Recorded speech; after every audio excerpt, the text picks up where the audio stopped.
Trầu đấy đâu bố ơi. Này, trầu đấy đây.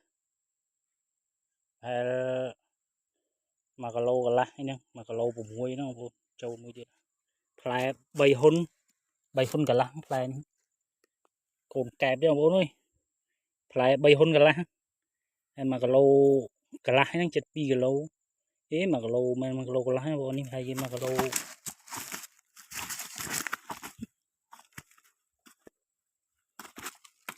ហើយជា1គីឡូ6ហ្នឹងផ្លែទូចនៅកូនកែបទៀតតែយប់ហើយទៅផ្ទះហ្នឹងមកខ្សែទៀតខំនួយបឺតដល់ត្រង់តបានអញ្ចឹងបងប្អូនហេងនេះ1គីឡូ6 1គីឡូអីហ្នឹង1គីឡូ7អីហ្នឹងនេះ1គីឡូ7 1គីឡូ8ដែរតែនេះចូលមួយទៀតហើយស៊ីឈើដោទៀតហើយកាស្ទិញបងប្អូនអើយនេះកាស្ទិញស្វាក់កាស្ទិញដងខ្លី